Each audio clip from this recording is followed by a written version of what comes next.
बात दिल्ली चुनाव की। दिल्ली के मुस्तफाबाद में गृह मंत्री अमित शाह ने एक रैली की। उनके निशाने पर केजरीवाल रहे। शाह ने कहा कि दिल्ली में 3G की सरकार चल रही है। जनता को 3G का मतलब भी समझाया।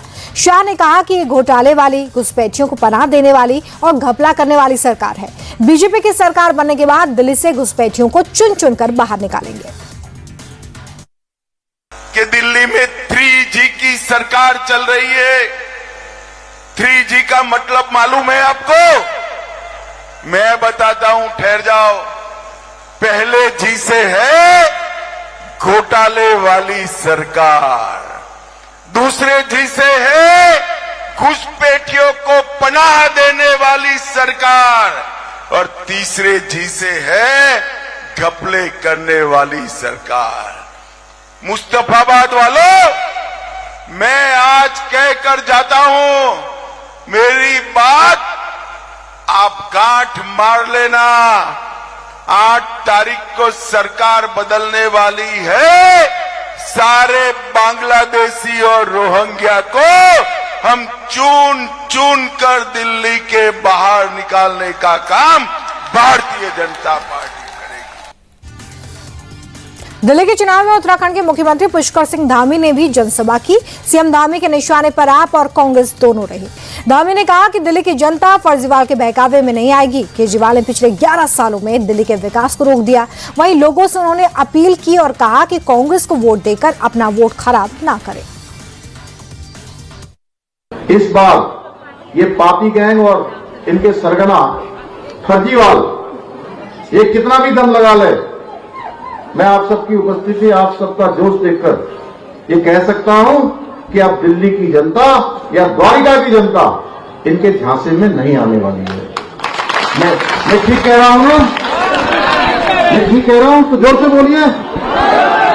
इसके साथ ही मैं कहना चाहूंगा कि देशद्रोही, ये सनातन विरोधी कांग्रेस पार्टी को भी अपना वोट देकर वोट खराब नहीं करना है। ये आपका पार्टी और कांग्रेस पार्टी दोनों ही एक थाली के चट्टे बट्टे हैं। आप संयोजक और दिल्ली के पूर्व मुख्यमंत्री अरविंद केजरीवाल ने कहा कि ये बीजेपी वाले कहते हैं कि केजरीवाल इतनी बड़ी बड़ी बातें करता है, पूरा कैसे करेगा। मैं बीजेपी वालों को बताना चाहता हूं कि बनिए का बेटा हूं, सारा हिसाब किताब आता है, चिंता मत करो। मैंने दिल्ली वालों से किए गए ज्यादातर वादे पूरे कर दिए हैं। ये बीजेपी वाले पूछ रहे हैं केजरीवाल इतनी बड़ी बड़ी बातें कर रहा है, पैसा कहां से आएगा। मैंने आपको बोला था बिजली फ्री कर दूंगा, करी कि नहीं करी। मैंने आपको बोला था पानी फ्री कर दूंगा, करा कि नहीं करा। मैंने आपको बोला था स्कूल बनवा के शिक्षा फ्री कर दूंगा, करी कि नहीं करी। मैंने आपको बोला था मोहल्ला क्लिनिक बना के इलाज फ्री कर दूंगा, करा कि नहीं करा। मैंने आपको कहा था महिलाओं का बस का सफर फ्री कर दूंगा, करा कि नहीं करा। 2100 रुपए भी कर दूंगा।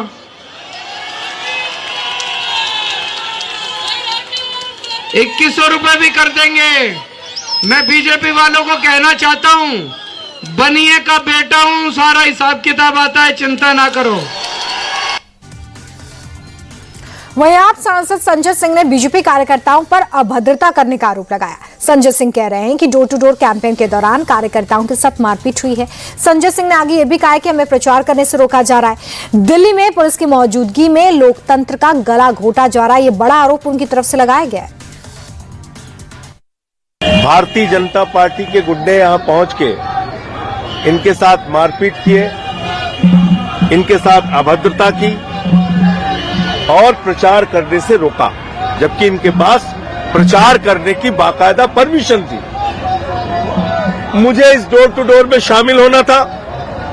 मैं जब यहां पे पहुंचा तो दिल्ली पुलिस के अधिकारी वहां खड़े हुए थे और यहां बीजेपी के गुंडे नारेबाजी कर रहे थे लगातार। उसके बाद मैंने जाके दिल्ली पुलिस के जो दरोगा थे उनसे कहा कि भाई आप पुलिस वालों को बुलाइए, सुरक्षा यहां पे कीजिए, प्रचार कैसे होगा। तो उसके लिए भी सुनवाई नहीं। सब कुछ पुलिस के सामने हुआ,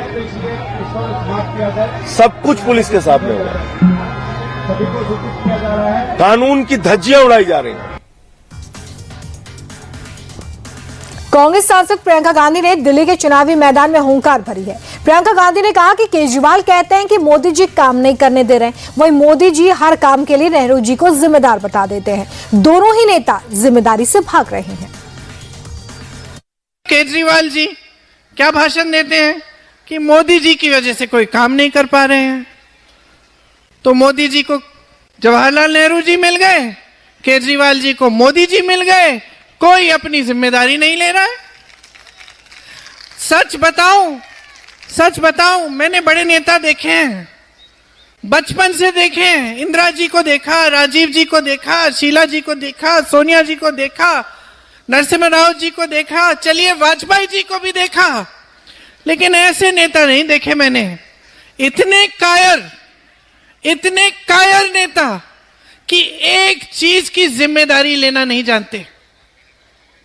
आप सोचो, एक परिवार में अगर परिवार का मुखिया कभी जिम्मेदारी ही नहीं लेता तो बाकी परिवार के सदस्य क्या सोचते हैं, उसका आदर कर पाते हैं? नहीं कर पाते। राहुल गांधी ने दिल्ली में जनसभा को संबोधित किया। राहुल ने कहा कि मोदी और आरएसएस देश में बांटने की राजनीति कर रहे हैं, एक दूसरे से लड़वाने की कोशिश कर रहे हैं। राहुल ये भी कह रहे हैं कि मोदी ने देश के सबसे अमीर 25 लोगों का 16 लाख करोड़ रुपए का कर्ज माफ कर दिया है। राहुल कह रहे हैं कि देश के अरबपतियों के लिए नोटबंदी की गलत तरीके से जीएसटी भी लगाया गया। जहां भी हम देखते हैं बीजेपी आरएसएस के लोग भाई को भाई से लड़ाते हैं, एक धर्म को दूसरे धर्म से, एक जात को दूसरी जात से, एक भाषा को दूसरी भाषा से। इनका लक्ष्य आपका पैसा आपसे छीनकर हिंदुस्तान के अरबपतियों को देने का है। मैं आपको याद दिलाना चाहता हूं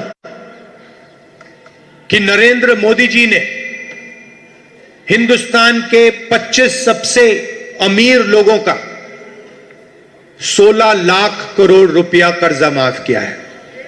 16 लाख करोड़ रुपया कोविड के समय इनका कर्जा माफ किया, इनके लिए नोटबंदी की, इनके लिए गलत जीएसटी लागू करवाई, और जब भी मौका मिलता है अदानी अंबानी जैसे लोगों का कर्जा माफ कर देते हैं।